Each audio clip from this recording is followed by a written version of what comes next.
So I'd like to call this regional council meeting to order and ask the clerk to conduct a roll call. Thank you, Chair. Councillor Badaway. He's here. Yeah. Councillor Bateman. Present. Councillor Campion. Councillor Kiokio. Present. Councillor Crater. Councillor Diodati. Councillor Diodati. There we go. I'm here. Councillor Easton. Councillor Foster. Present. Councillor Ganan. Councillor Grant. Present. Councillor Greenwood. Present. Councillor Height. Councillor Encina. Still here. Thank you very much. Councillor Yip. Present. Councillor Jordan. I'm here. Councillor Junkin. Councillor Kaiser. Councillor Olson. Present. Councillor Redekop. Councillor Rigby. Present. Councillor Seaborn. Present. Councillor Secord.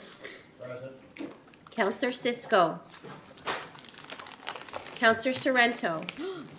Present, clerk. Councillor Steele. John. How are you? Councillor Ugolini. Present. Councillor Villela. Present. Councillor Whalen. Present. Councillor Witteveen.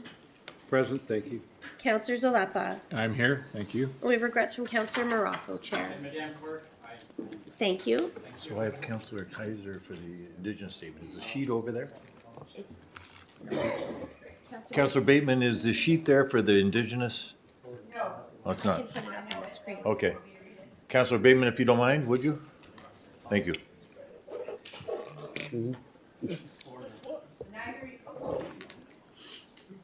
The Niagara region is situated on treaty land. This land is steeped in the rich history of the First Nations, such as the Hattaway-Wendurong, the Haudenosaunee, and the Anishinaabe, including the Mississaugas of the Credit First Nation. There are many First Nation, Métis, and Inuit from across Turtle Island that live and work in Niagara today. The regional municipality of Niagara stands with all Indigenous peoples, past and present, in promoting the wise stewardship of the lands on which we live. Thank you very much. And if you are able, please stand for the national anthem.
So thank you very much. Now we have adoption of the agenda. We okay? Yeah. Okay, before I ask if there are any additions or changes to the agenda, I suggest the agenda order be changed to consider report CAO 2-2026 immediately following the delegation on this matter. That's where I said I was bringing the reports up to the delegations, please. Are there any other additions to the agenda? Seeing none, can I mover and seconder for the agenda? Councillor Encina, Councillor Whalen, please vote for the agenda.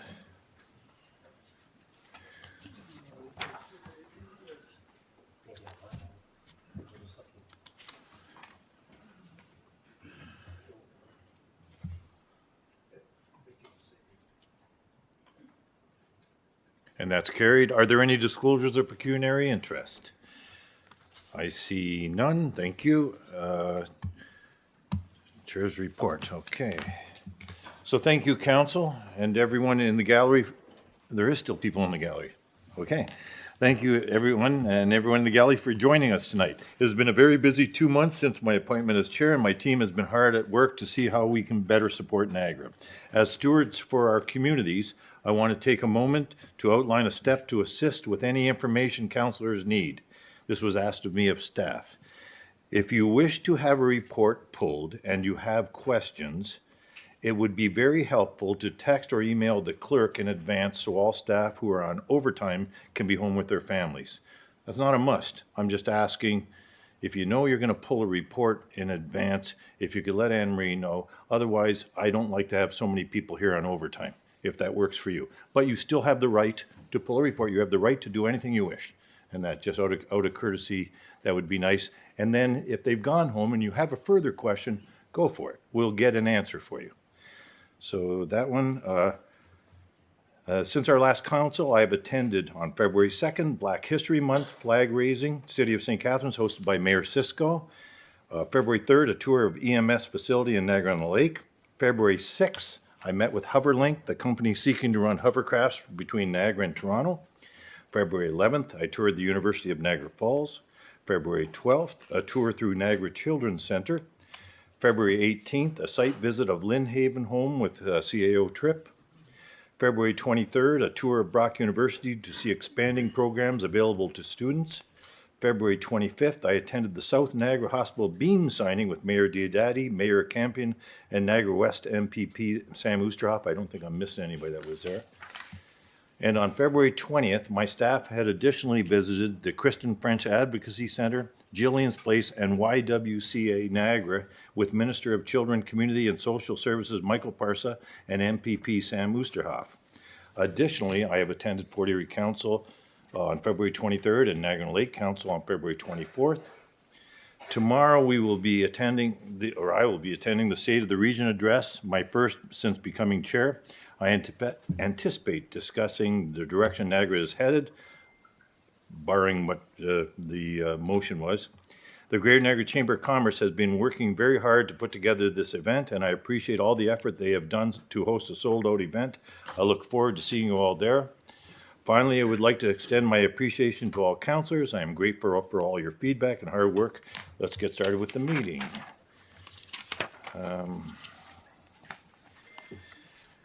So Brock University is not able to attend tonight, so there are no presentations, correct? Thank you. Delegations, there is one delegation this evening, and I will call on Selah Wazarudin, pardon me, Selah, for if I didn't say it right, for the delegation, and provide a reminder of the 10-minute time limit, please. Hang on, Chair. He's coming in electronically. We're just having it. Oh, okay, it's coming in electronically, and I guess there's a glitch. That's probably from Marv Junkin pounding the table there. Marv, did you hear me? That's probably from you pounding the table earlier. Yeah, okay. Is he in? Okay, Selah, you're all set. Can you hear me? Okay.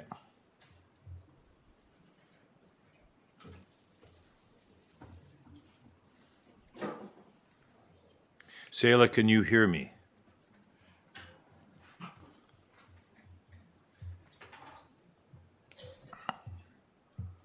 I'll give you 1 minute. I'm sorry, we have to get moving.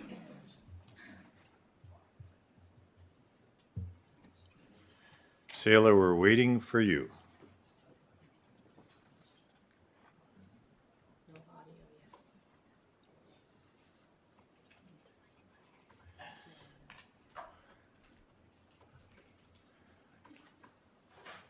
So unless somebody in council has an objection to it, I'm going to move on. Oh, Oh, there he is. we're good? Okay. Call him again, yeah. Selah, can you hear me? Hello? I want to be fair, buddy. Oh, there you are. I Okay. apologize for that delay, technical delay there. No Thank problem. You've you got 10 minutes, sir. so much. You can, wonderful. I won't use it all. Thanks for your patience, councilors. I'm Saleh Waziruddin. Disbanding the Niagara Transit Public Advisory Committee and replacing it with a Customer Insights Panel is part of a larger problem happening with advisory committees in Niagara and beyond. They're being turned into focus groups for staff. In this case, that's the literal meaning of Customer Insights Panel. This is what public relations does. It shouldn't be how government works. Governance is something that is too big to be done by just staff and elected officials alone. The residents' input cannot be staff-driven. You know, as elected officials, there is such a thing as antagonism between your roles and staff and between yourselves even. And as elected officials, you have the political power to direct staff and make or delegate the final decisions. But there is a third piece of this puzzle, the residents. I'm talking about us. It's not enough that you hear from your constituents when there's a problem or that staff survey them in focus groups. A way for residents to have an active role in governing ourselves, interacting with elected officials and staff, is also needed. And replacing the advisory committee with a customer insights panel is a logical destination of how this has been eroded step by step over the years. Being able to contribute to your work, not just as a one-to-one constituent, but as an advisory committee empowered by the municipal government or ABC, Agency Board Commission, and part of its structure, can do much more and much better if given the chance. Yes, it will have some antagonism too, just like what happens within your council or between councillors and staff, but that is a necessary part of the process of governance that's being squashed. The Pakistani activist Aitaz Hassan described his country as a bonsai democracy, because from outside the store window, it looks like a democracy, but is actually stunted and pruned every time it tries to grow into a full tree. This is how the residents' roles in government in Niagara and beyond have become as well. Residents will apply to advisory committees when they see they are effective, listened to, and given a role to contribute to governance. The governance review report says that there is a recruitment problem for the Public Advisory Committee, but there wouldn't be if it was supported and making the contributions it can make. Riders will clamor to apply to be on the committee when they see it as a vehicle to contribute. That's how more people will be interested and get involved. Getting residents involved is part of your leadership role, part of working collaboratively, not just with each other and staff, but with your residents as well. The governance review says it's a best practice to have insight panels or staff-driven focus groups. But often what's the most common practice is just called best practice, but it's just a common denominator, the worst practice, which is strive to do better than most, to go beyond and not just try to copy what everyone else is doing. The Public Advisory Panel should be retained and strengthened, supported, and given opportunities to proactively send recommendations to the Niagara Transit Commission Board. We need to reverse the bonsai democracy of residents' roles. It shouldn't just be a display model for the store window. Only when we allow the garden to bloom will we solve the recruitment and effectiveness problem. Going further down this dead-end garden path we've been on is the wrong direction. Bring us out of the cold. Thank you.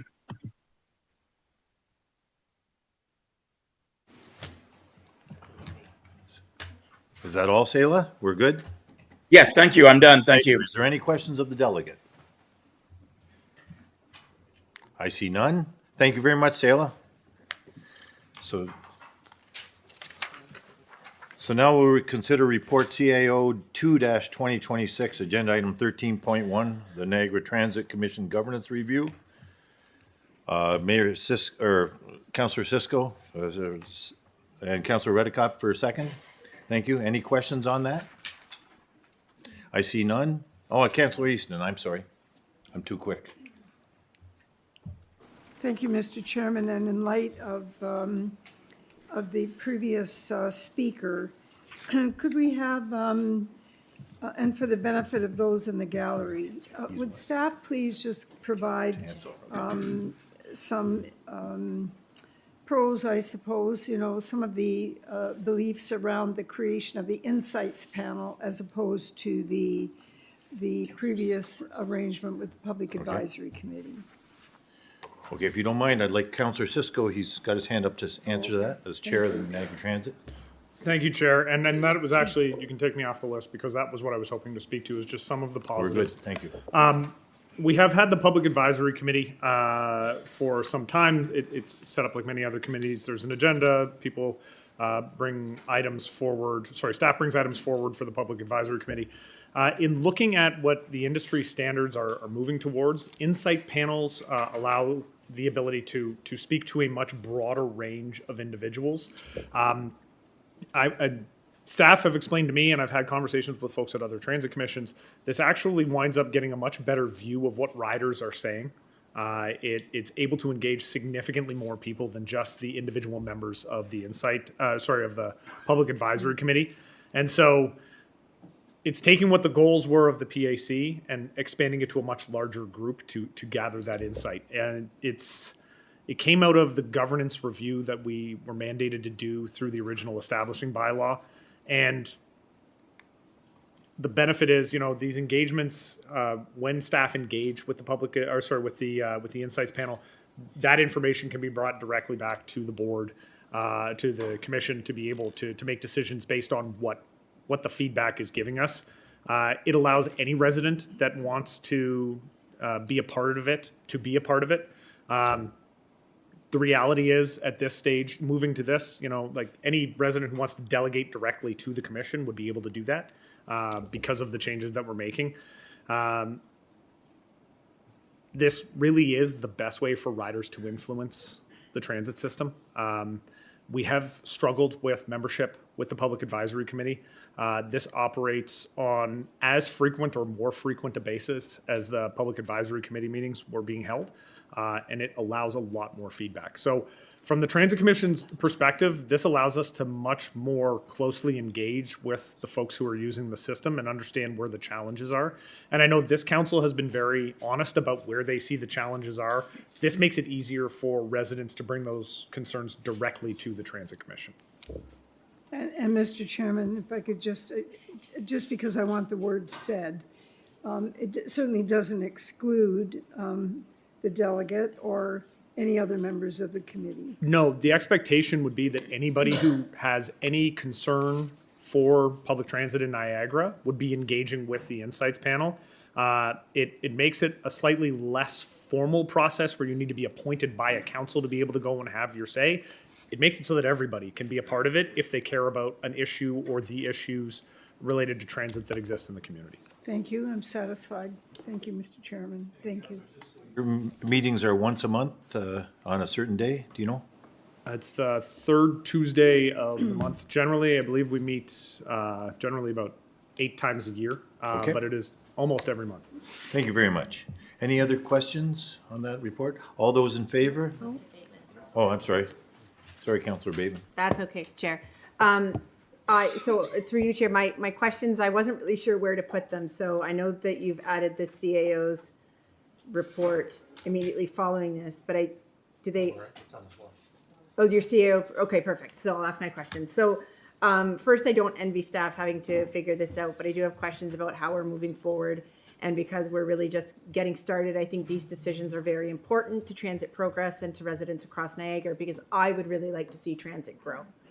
And so within your report, through you, Chair, to the CAO, it says with the ability to delegate their membership when we're talking about mayors, right, being on the panel.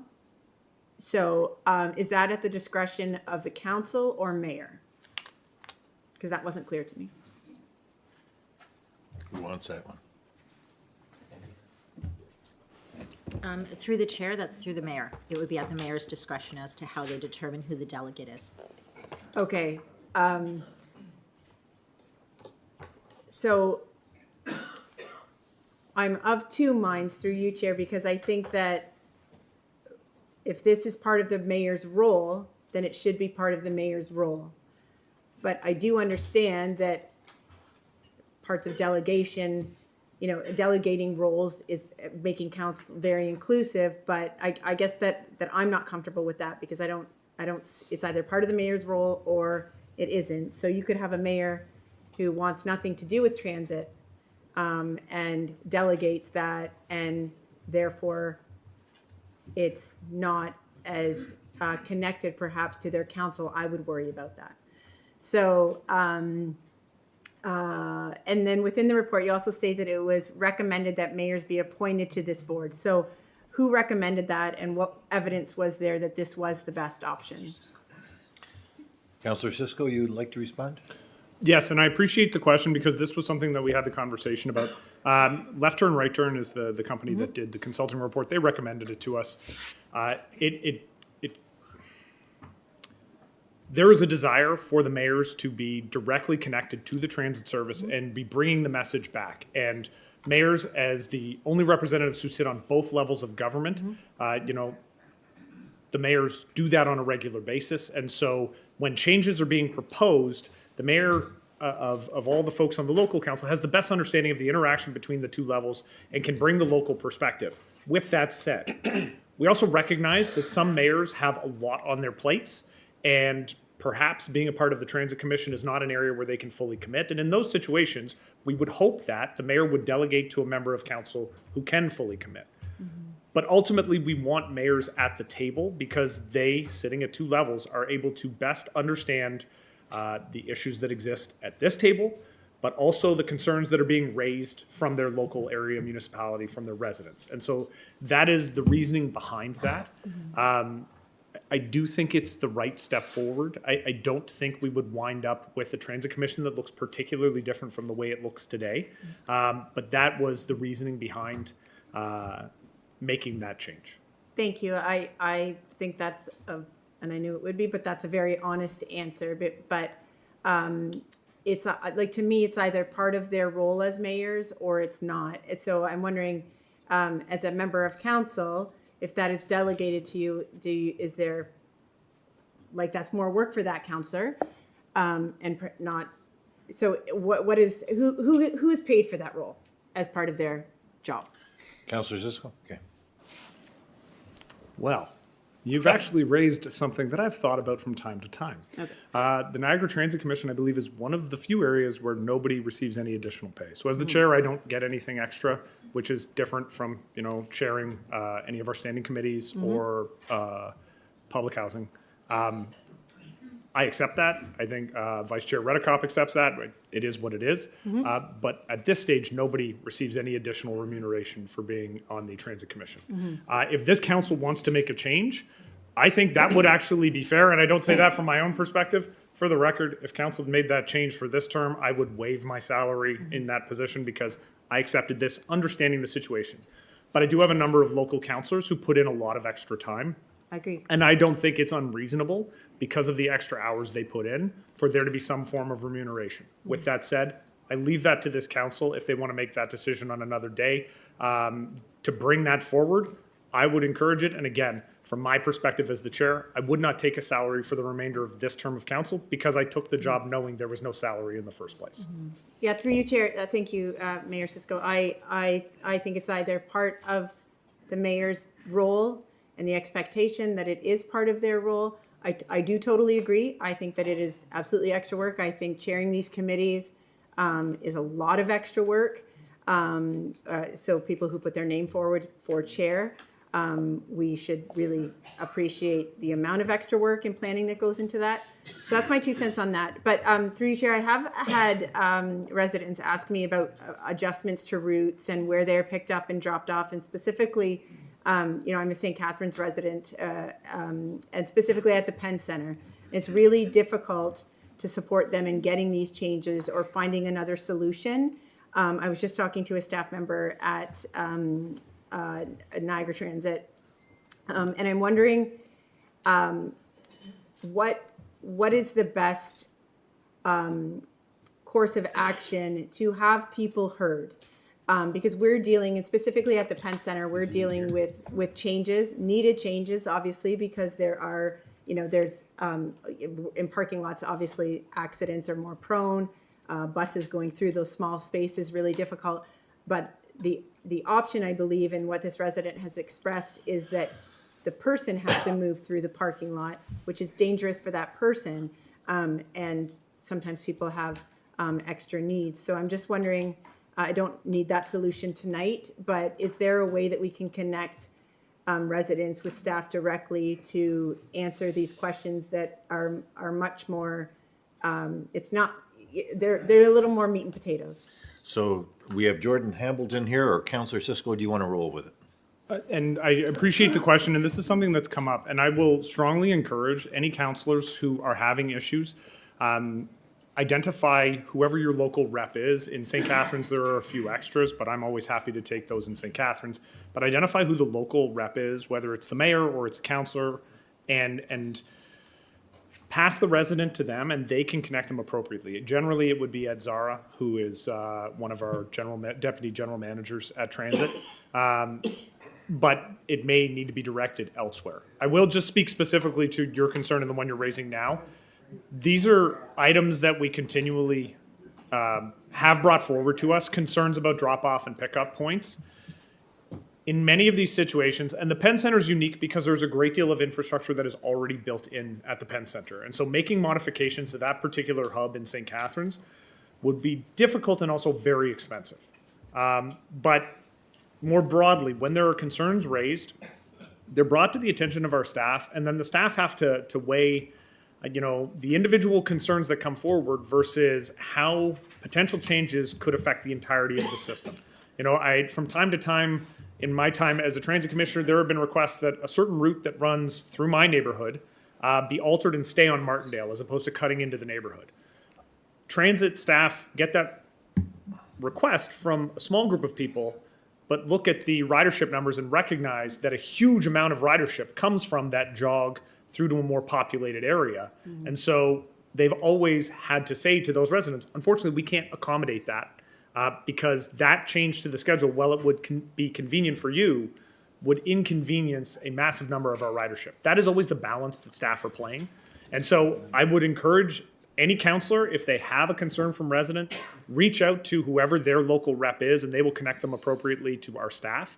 That is always the most appropriate path. If you're ever in doubt, reach out to me. I have done it for a number of my colleagues. Someone emails me way more regularly than he needs to. Thank you. But I'm happy to make sure that they're connected appropriately with staff. And I hope everybody understands when these concerns come forward, we treat them very seriously, but we are talking about a system that provides rides to more than 10 million people a year. Mm-hmm. And so individual needs very often have to be set aside for what is best for the system as a whole. That's not comforting. I don't like having that conversation with residents, but it's necessary for them to understand we're trying to serve the biggest number of people possible. Mm-hmm. And we always also have to weigh, the cost implications of making changes because budgets are real. Anyways, that's all, Chair. Thank you. Thank you. Chair, I'll just say that my only sticking point is the mayors on the committee, because I do think that their attendance is important. They have a strong voice. So I do think this is going to pass, but I'm not going to be supporting it in its current form.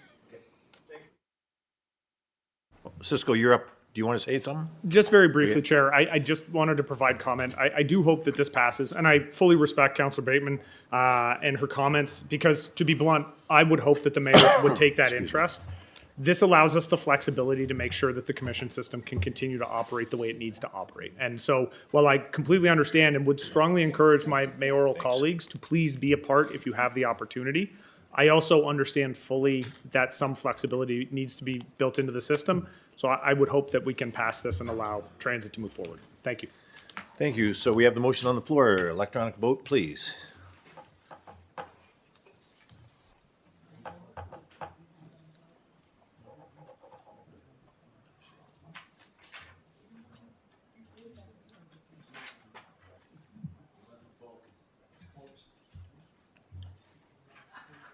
Did you hit the wrong button? Okay. You're new here, eh? Okay, so that's carried. Next, we have the adoption of the minutes. I'd like to move item 9.1 and 9.2 in block, please. Councillor Encina, will you move the motion to adopt the minutes? Thank you. From the regular meeting on January 29th and February 12th. Councillor Easton, will you second them? Thank you very much. Any questions, any discussion? I see none. All those in favor, electronic vote, please.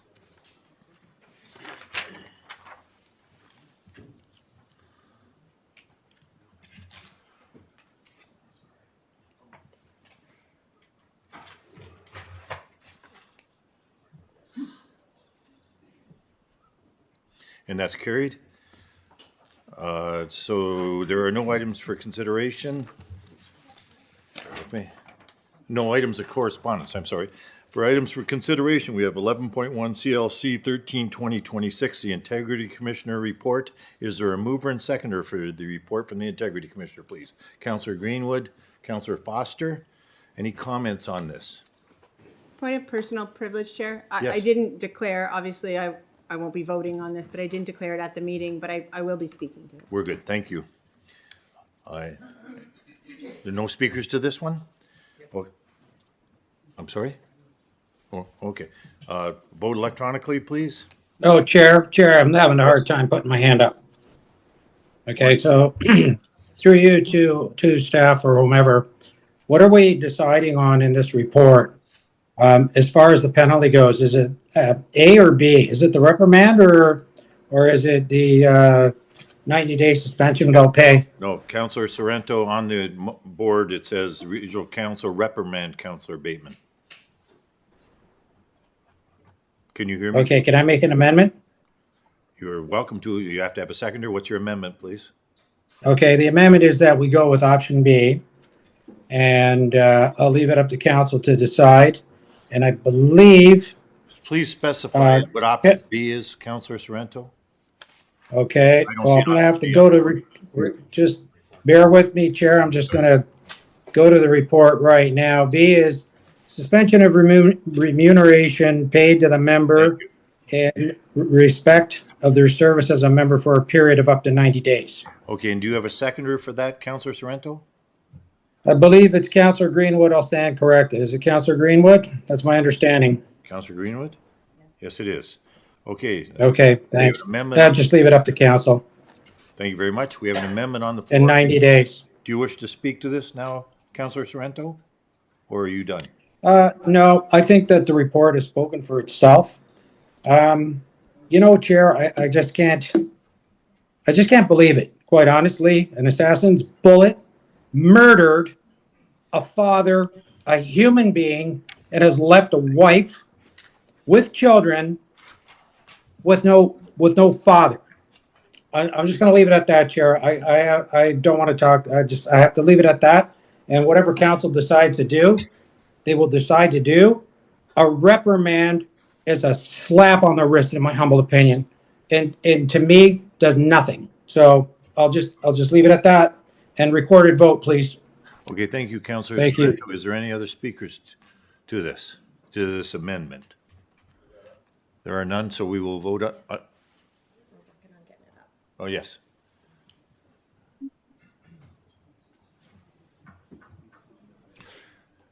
So there are no other speakers to the amendment. We'll vote on the amendment, please, here.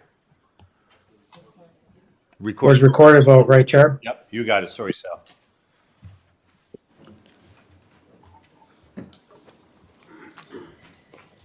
Councillor Badaway, Yes.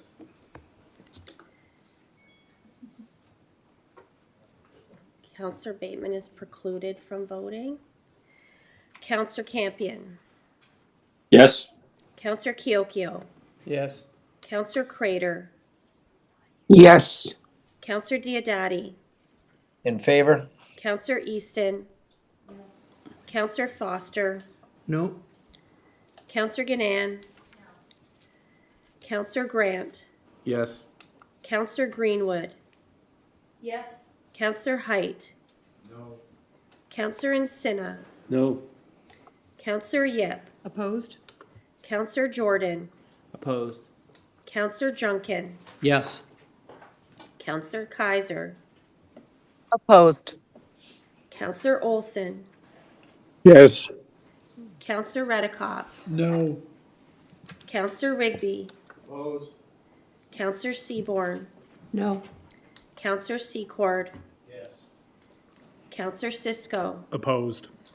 Councillor Sorrento, Yes. Councillor Ugolini, Opposed. Councillor Villela, Opposed. Councillor Whalen, Yes. Councillor Witteveen, Opposed. Councillor Zalepa. No.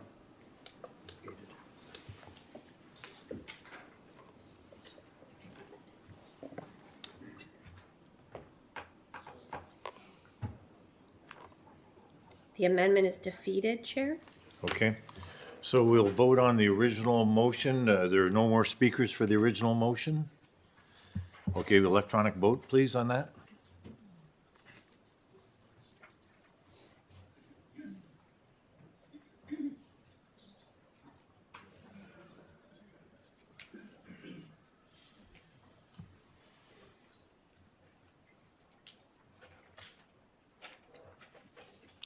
And that is carried. So now we go to item 11.2, the standing committee appointment. Counselor Foster, will you move that? Thank you. Counselor Whalen, you seconded it? Thank you. Any discussion on that? I see none. Please vote electronically.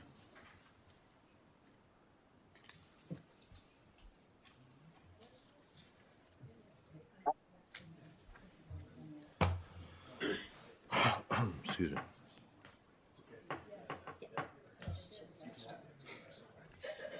And that is carried. Thank you. I'm sorry?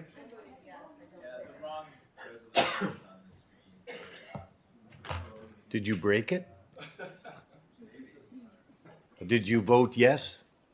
All yes? Okay, we're good. We're good, thank you. Thank you, it's carried. Okay, next we have the committee reports, please. The Public Works Committee, item 12.1. Councillor Woodavine, will you move the motion to adopt both the Yes, I open would, and Mr. closed Chair. session minutes? Thank you.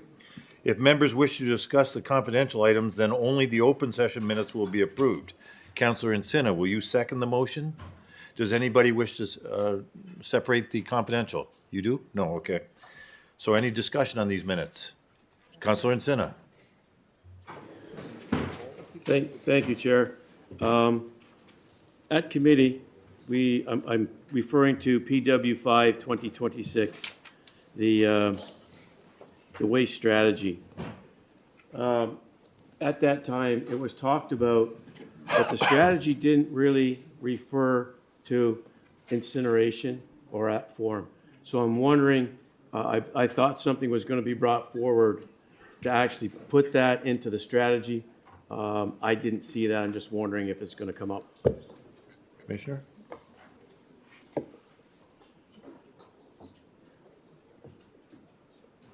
Did you break it?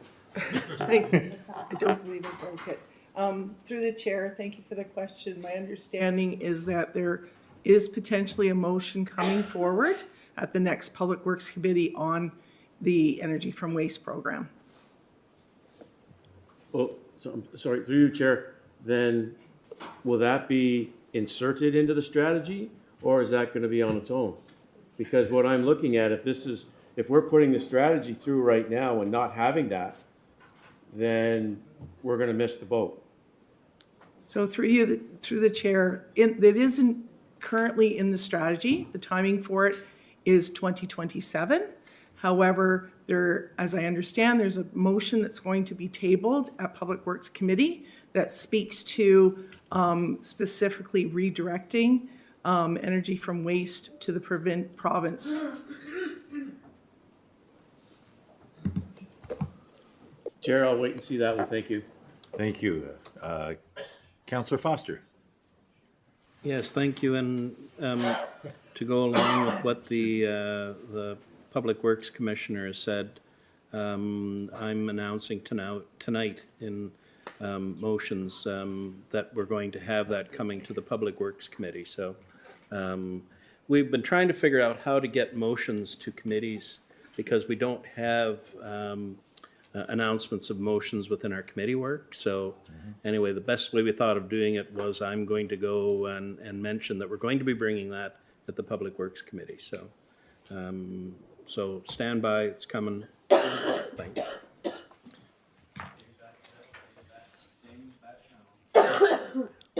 We're good now? Any other questions on the Public Works? Vote electronically, please.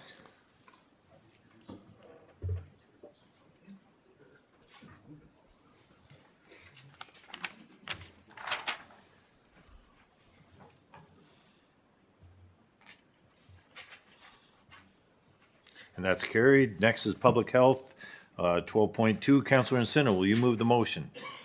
You were the chair that time, eh? Okay. Councillor Teocho, will you second the motion? You were not the chair that time. Thank you. Any discussion? Councillor Bateman, sorry. Thank you, Chair. So since Councillor Villela and I brought forward our motion asking for more support in freezing temperatures, I've received a lot of feedback from residents, specifically about the numbers presented at council. When Councillor Insinner asked at the meeting, at a meeting, a public health meeting, has anyone been turned away? The reply from staff was, we have opened 80 beds 3 times so far this year in response to cold weather alerts, and we have not hit capacity as of yet. But that's not really answering that question. So has anyone been turned away, is my question, Chair. Henry? Thank you for the question through the chair. We have not had any turnaways related to capacity issues. Thank you. So you have had turnaways, though. You've turned people away due to other reasons. Through the chair, so we do have a process related to restrictions, and there is a level of restriction that we look at together with police, and in some of those instances, even in a cold weather alert, the restriction would remain. Okay, thank you. So through you, Chair, in freezing temperatures, people have been turned away due to a restriction that you've just mentioned. Okay. I just want to be clear about that. So that same evening, a local reporter called. It was published in the paper, so I'm sure there's evidence to back this up. Called looking for a shelter bed, and we're told that there were no 24-hour beds open, and that the only option was an emergency shelter. Can you speak to that, Commissioner Koning, or? Through the chair, can I clarify the last point as well? So, I took it right out of the paper. It said. Sorry, No, the of last course. question. Sorry. I just wanted to add one further comment. Go ahead. You asked me to confirm that someone would have been turned away related to a restriction. Yes. So I can't provide confirmation if that happened, but just speaking to the protocol. Right, so you're, okay. When that comment was made, that same evening, a local reporter called looking for a shelter bed, trying to figure out the system, and was told that there are no 24-hour beds open and the only option is an emergency shelter. So our beds have been full, is that correct? But there's an emergency shelter option. Through the chair, we haven't had a single instance through that entire cold weather period that every single spot across the shelter system was full. But it is across the shelter system, so on occasion we have individuals presenting to shelter. They may present to a shelter in Welland. There's not capacity in that shelter. We offer them the opportunity to go to a shelter in another location, and we provide transportation back and forth to the alternate location. So we have had those instances. On occasion, individuals will choose not to go to an alternate location, but we have had capacity. Okay. During these conversations, I did receive an anonymous phone call from a resident concerned about what they saw transpire at council, and comments through you, Chair, from the CAO, and inconsistencies in what they're saying is what they're being told is happening at council and them who work in the system. Now, I have no way of knowing where the truth is, but I do believe my residents, and I certainly believe staff. So it is really difficult to be a counselor because we can't get specific information. We understand that, there's confidentiality, and I think every member of this council respects that. But we're getting calls from residents who are very concerned, and some staff who are working in the shelter system. So this person said that it sometimes takes up to 2 weeks, calling every shelter in the region multiple times a day to find a bed for somebody. Would you say that that is accurate? Through the chair, so we have a process actually that individuals are directed from 211 to NASO, who have that information available at all times in terms of shelter capacity, because it's live information. It's available directly. From the calls that I've had, I think the confusion is around capacity at a specific shelter relative to capacity across the system. Okay. So they went on to explain that even when NASO is assisting, there's often nowhere for people to go in their words. So They continue to say that at times beds are available, but many people can't access them through no fault of their own. Harmful mismanagement of shelter system, bad policy, they say, has created long-term barriers to access, which have helped to increase encampment populations and put additional strain on emergency services, hospitals, and other social services. And through you, Chair, I mentioned that part because that was part of my motion. I did reach out to our local Niagara Health and asked about their dealings with, specific to emergency, the unhoused population. And as you know, it's gone up 50%. So I do want to make that point. They say people are frequently turned away from shelters because they don't take intakes after a certain time of night. So I presume that's 10 p.m.? Through the chair, so yes, later in the evening, they stop taking intakes. And why is that, through you, Chair? Through the chair, because at a certain point, people are settling down for the night and they're going to sleep, and it's disruptive and it's protocol. Okay. Again, it's hard because this specific population of people is, they don't operate in the same manner that we do, right? It's not 9 to 5 so I think that that's problematic. So I would hope that if we look at that and we could find a way around that. They went on to say that elderly people are deemed not housing focus and denied shelter access for not giving away possessions or savings they might have. And I respect the fact that this council chose not to deal with the motion that myself and Councillor Villella made. And it's easier for people who are unhoused to manage, trying to make it easier for people who are unhoused in winter months. But I wholeheartedly disagree with delaying such a motion for over 2 months, and that's what this council did. So especially when we've declared this emergency. So I just wanted clarification on one piece that I included in the motion. If someone is at a shelter and does not return by 10 p.m.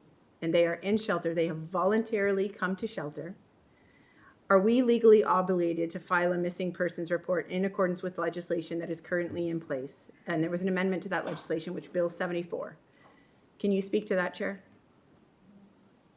Not you, Chair, sorry, can you ask staff, Chair? She can. Through the chair, so individuals who choose to use our Housing First shelter system many people don't come night after night after night. Mm-hmm. So they may come the following night, they may not come the following night. And there's not a requirement that they notify the staff of what their intentions are going to be. So it doesn't work as a system where if they don't present, then they're deemed missing. Sometimes they choose to use an alternate means to stay somewhere for a night. Thank you, Chair. I understand that. But my question is very specific to Bill 74. In the summer months when, there's not a danger to them, in the times where it's 15 below zero and they are voluntarily come to shelter, they have a shelter bed that night and they do not return, are we legally obligated to file a missing persons report according to Bill 74?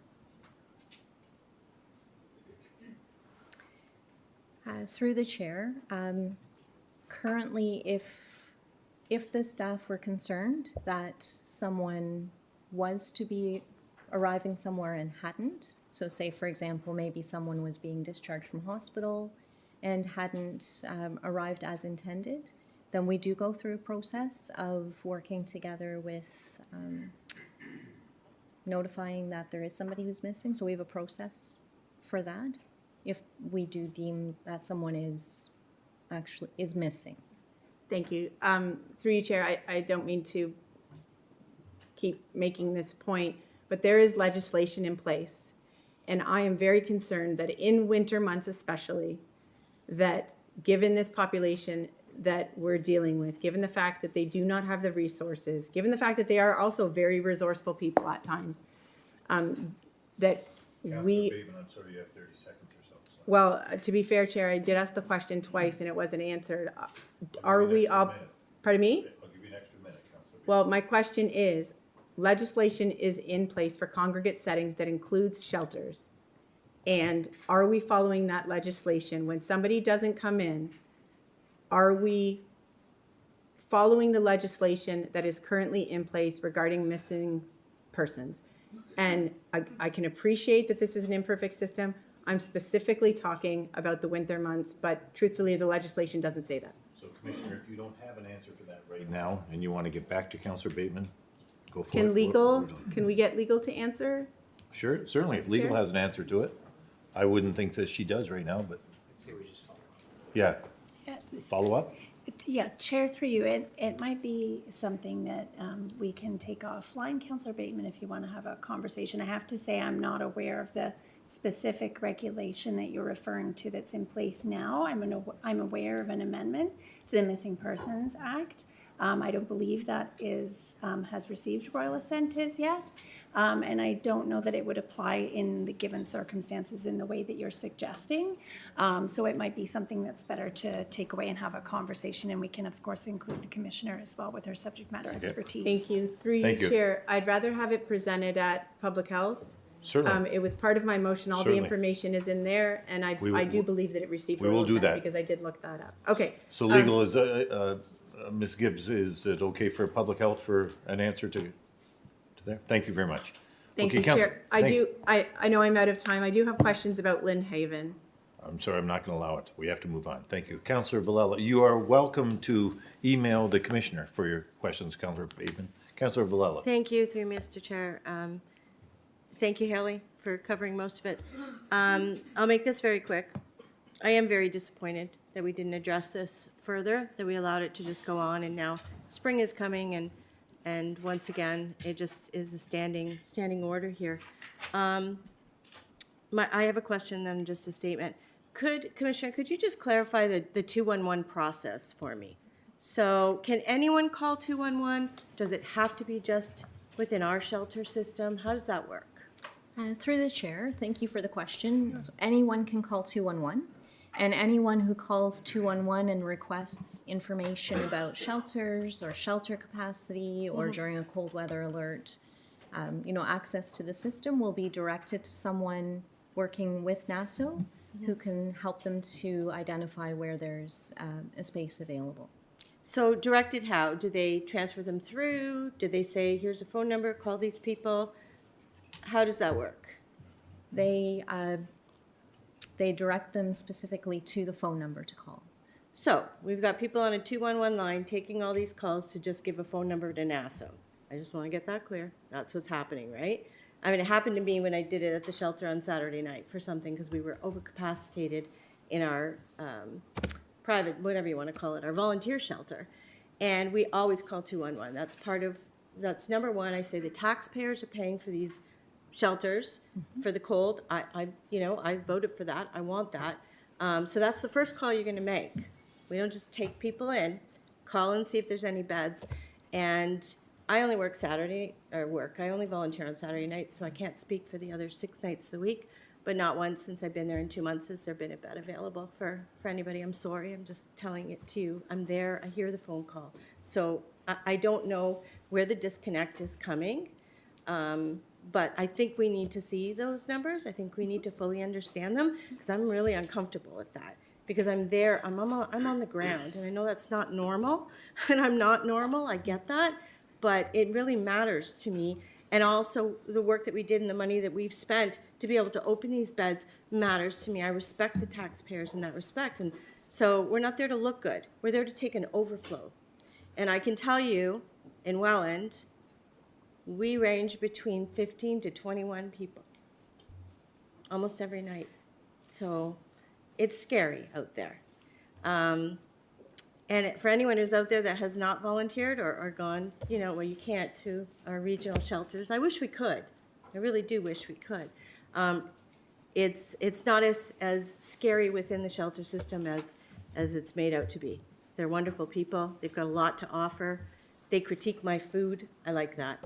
So I just want to know where the disconnect is happening here. That's all I want to know. And if we're wrong, I'm only there, as I said, 1 night a week, so I'm not going to comment on the rest of the nights.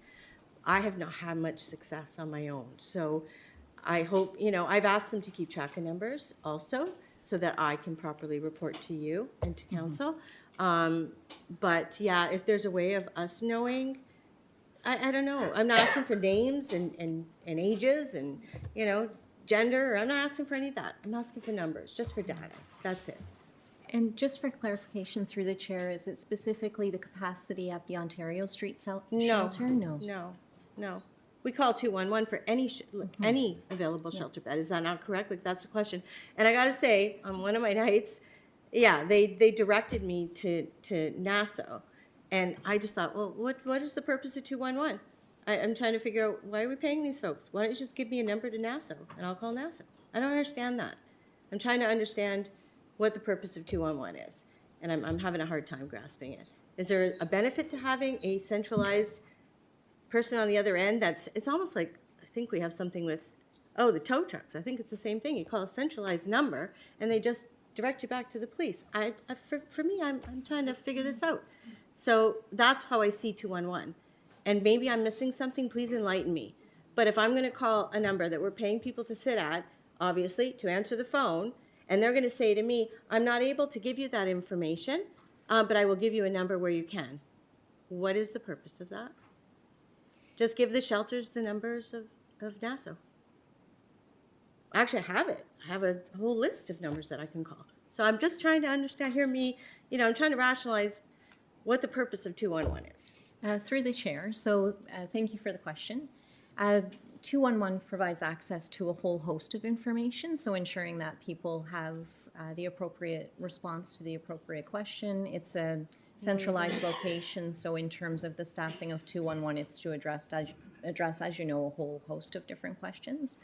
The referral to Nassau for the call for capacity in the system is to make sure that there's access to the most up-to-date information, because we want to ensure that they know exactly what the capacity is in the various spaces. Okay, through you, Mr. Chair, last question. Where is it located? Where's 211? Where are we calling when we call 211? Is it local? Through the chair, it's a mix, so on weekends and after hours, it's through a Toronto location that serves a broader area, so it's a central point of contact. Not familiar with our Niagara constituents from my experience. But anyway, okay, thank you. I appreciate the answers. Thank you. Councillor Villela, you always have the option after a committee meeting or something to meet with Henry and go over stuff. It's your call. I know. If you're here. Very good. Councillor Encina. Thank you, Chair. At that meeting, we had a presentation from staff regarding a tier 1, 2, and 3, regarding temperatures, everything that is done.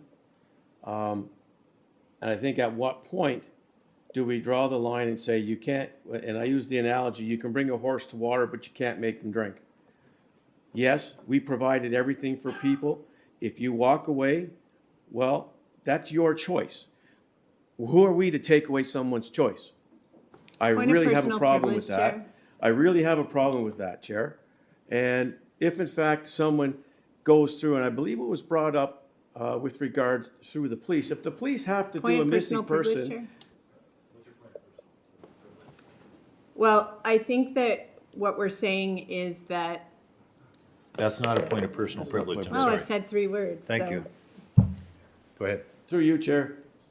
If in fact the police have to do a missing person, the amount of money, the amount of police resources that have to come into play with that are immense. And I'll tell you right now, to do that, you're bringing police from all over the region because someone didn't show up at a shelter. Or senior residents.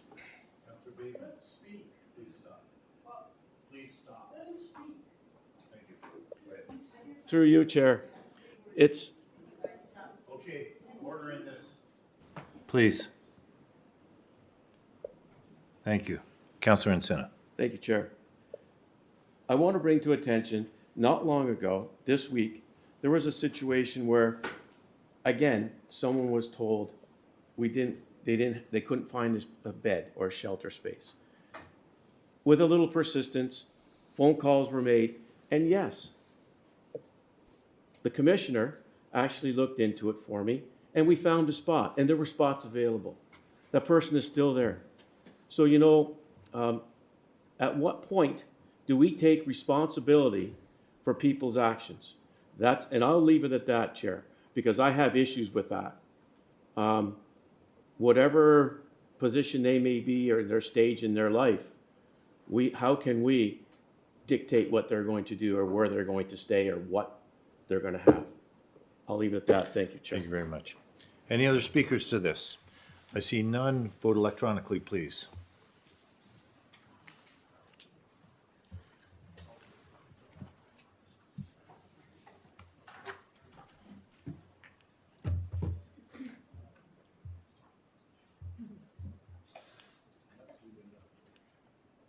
And that is carried.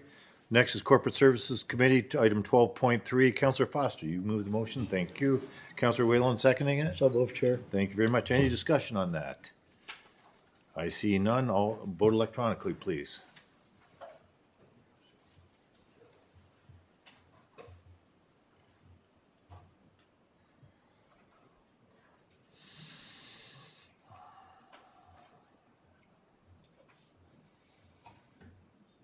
And that is carried. Item 12.4, Planning and Economic Development. Councillor Seaborn, will you move the motion, please? Thank you. And that's to adopt both the open and closed session minutes. If members, again, wish to discuss the confidential items, let us know now. Councillor Kaiser, will you? No, Councillor Kaiser's not here. Oh, yes, Chair, I am. you are. Thank I'm you. sorry. Sorry. I'm sorry, I didn't see on the video. No, that's my fault. No, okay. Not a problem. So is there any discussion on this? Anybody, nobody needs to close minutes? Okay, vote electronically, please. I'm sorry, Councillor Bateman, do you want to speak? Yeah, could I just have 15 seconds to kind of figure out, my computer's being a little bit slow Sure. here. I did make a note and I just want to make sure that Sure. sorry.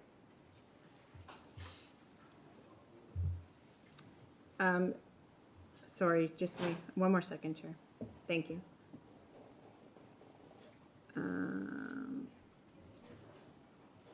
Okay, no, sorry, Chair, thank you. Okay, vote electronically, please.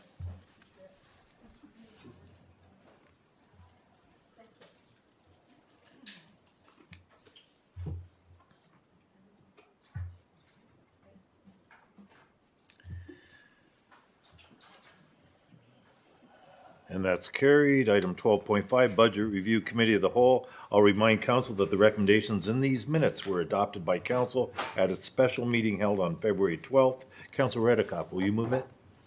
Thank you. Councillor Whalen, second. So moved, Chair. Thank you very much. Any discussion? Please vote electronically.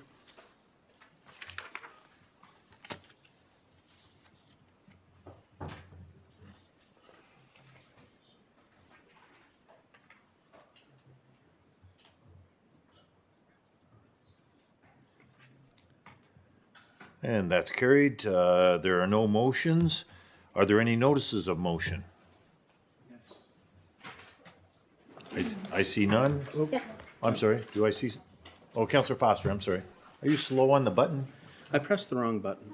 Oh, you're new here, okay. Look, I'm trying to That pretend whole I'm side is Councillor that. Junkin. I blame it on Marv Junkin for pounding, okay, go ahead. There's a notice of motion that I'm going to be bringing at the Public Works Committee, and that's a continuation of the discussion in and around the waste management and looking at a variety of options. I've worked out with Director Habermel some appropriate wording, so anyway, that will be available for the Public Works meeting. Thank you very much. Councillor Seaborn. Thank you, Mr. Chair. At our last budget meeting, I brought up a point of considering moving the police budget to a separate line item, and I was asked to bring it forward to corporate services, which I'd like to do at the next meeting. Thank you very much. Anybody else? I see nobody else. Closed session. Do any members wish to go into closed session to discuss the confidential items provided directly to council? I see no one. Okay, thank you. Item 17. Where's 17? Oh, all the way down here, okay. Business arising from closed session? Okay. Business arising from closed session, item 17.1.1. Councillor Chiocho, will you move that, please? Thank you. Councillor Sorrento, are you still on the line there? No, Yeah. he's gone. No, he's gone. Somebody, Counselor Zalepa, any discussion on these?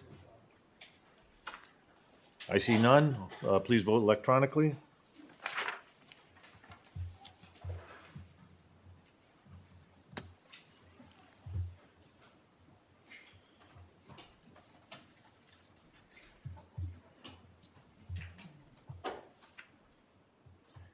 And that is carried. Confidential item CLC 16-2026. Counselor Gunan, will you move the motion, please? Thank you. Counselor Junkin, will you, don't hit anything. Thank you. Any discussion? I see none. Please vote electronically. I know, he's new here.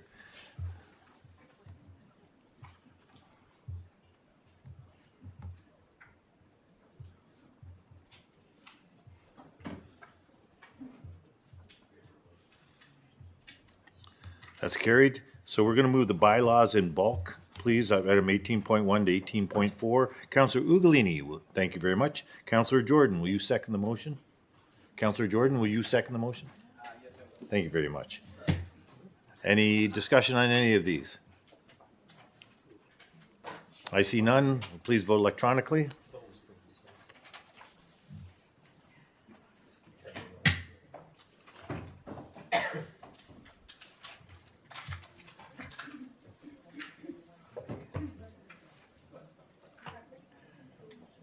And that is carried. Any other items of other business? I see none. There being no further business, this meeting is adjourned. Thank you. No.